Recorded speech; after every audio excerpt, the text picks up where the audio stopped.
Obviously we have a problem. This isn't a production shop, it's just my shop. So to do tips on a production shop, I gotta head over to my buddy's production shop in Kentucky. So I'll meet you there.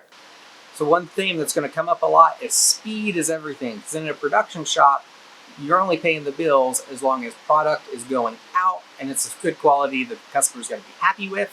It's going to get you more referrals, but mainly you got to get it done so you can get on to the next project, get the next paycheck. And a lot of the differences I'm going to talk about between how I normally run my shop and other hobbyists I know versus the way they run their shop is driven by cutting down that time. So for bark removal, what they found to be fastest is a sharpened 5-way tool, and like Richard says, if you need more force, just hit it with a hammer.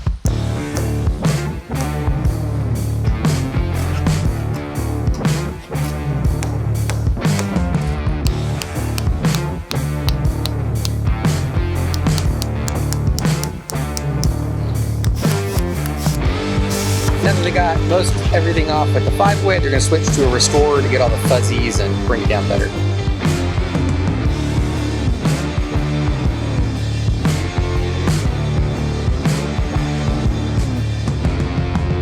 Another sweet jig they have is how they do glue ups. Now, of course, they have clamps. Everyone has clamps. And if you've done a lot of panel glue ups, you know that there's a learning curve to it, and they take a lot of time and they're a little finicky. When people are rotating through the shop and you've got on board teaching the nuance of how to do a panel glue up can take a lot of time. But with the panel clamp system that they have, it makes it dead simple and it doesn't take up near as much room and it's way faster. Plus, they can do a lot of panels at one time.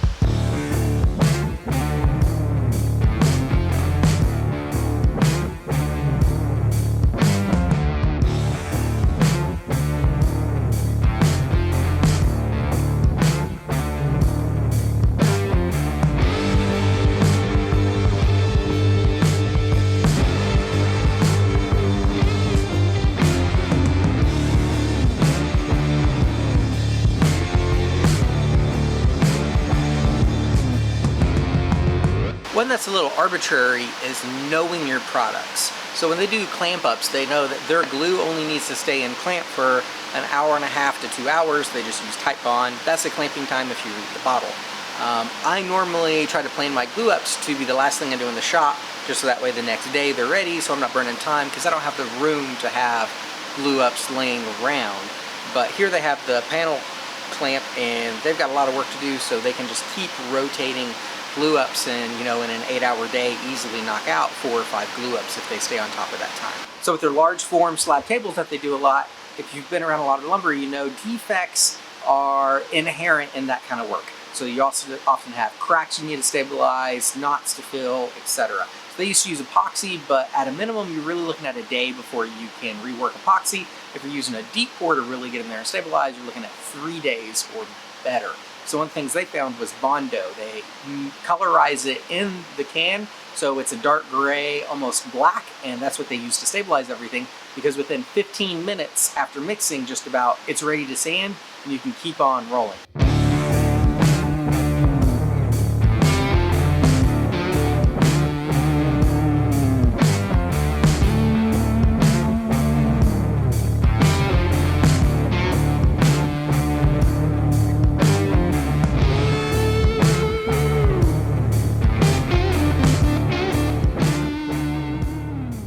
Of course, that said, when you get to really deep voids, Bondo can get a little bit finicky and might not cure all the way if you kick it on too much. So they have some nifty techniques using like sawdust and CA glue to speed up the bulk filling process, and then top coat with Bondo, which, I mean, that way you can really keep moving really fast.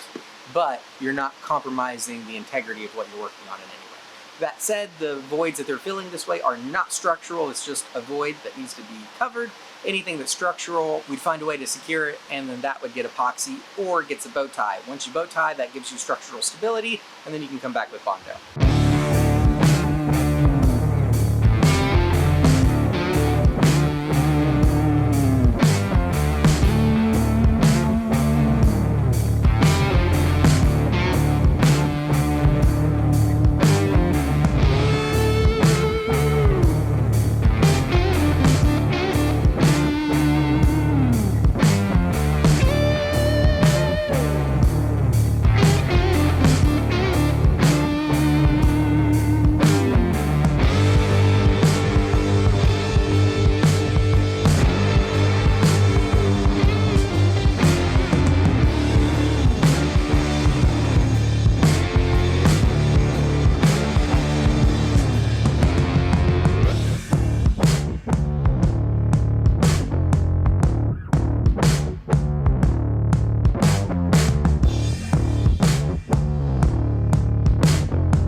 sure you were anticipating hearing at some point, was having the right tool for the job, but more than that, the tool that fits you and finding those tools. I didn't know an 11-inch sander existed.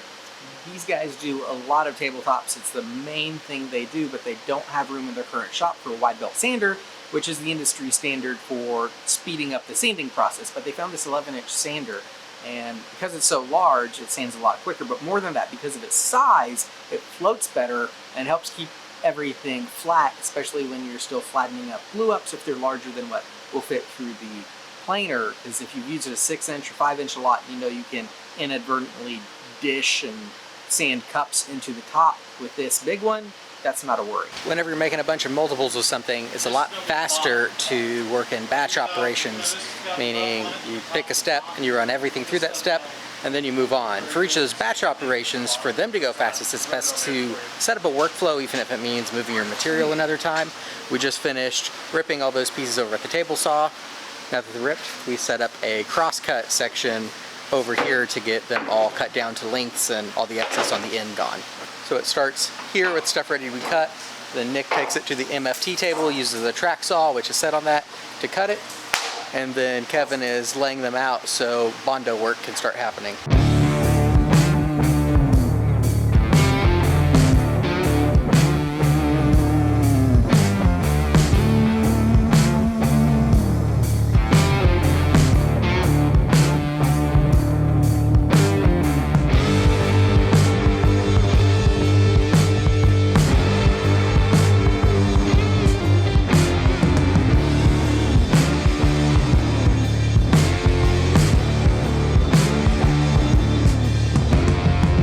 Before we did all the cross-cutting, of course everything had to be planed after the glue up, and the planing, we set up a station, same as the cross-cutting, with a nice flow so we can keep track of what needs to be planed, what's already been done.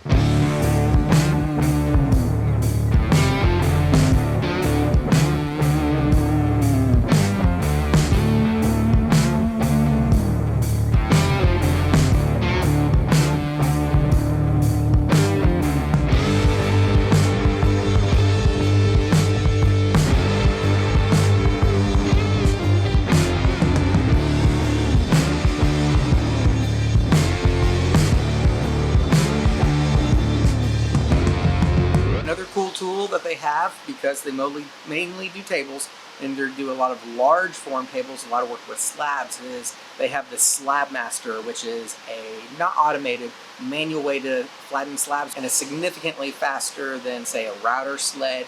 And for them it was a better choice than a CNC because it doesn't require as much skill to operate and came at a huge cost savings because of that. It also has a sanding head, so before they found their 11-inch sander, they could also do rough sanding on their Slab Master.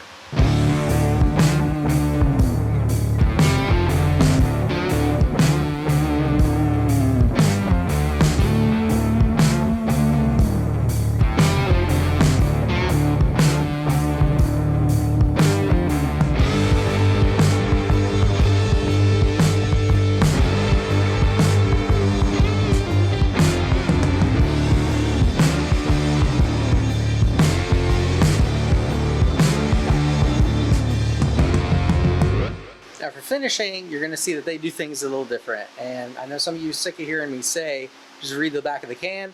They don't follow that. They've talked to the representative for the brand that they use and done a bunch of experimenting. They use General Finishes and they wipe on one coat of Armor Seal to get the color they want, kind of like how I tone with the Hamburg Alcyon before I clear coat.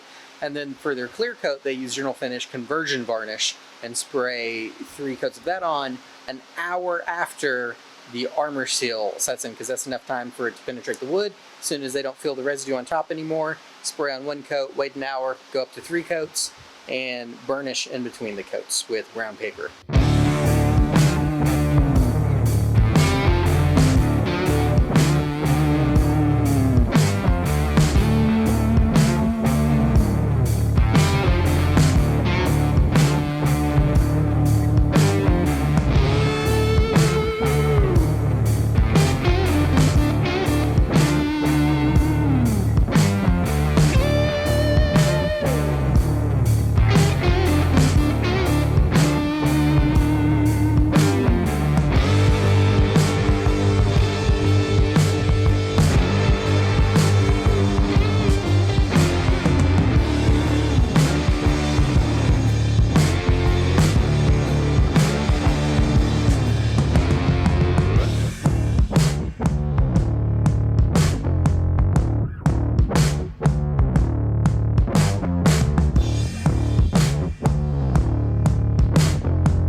there we go. I hope that was interesting. I had a lot of fun up there and learned a lot. I hope you learned something, were inspired, or at least entertained.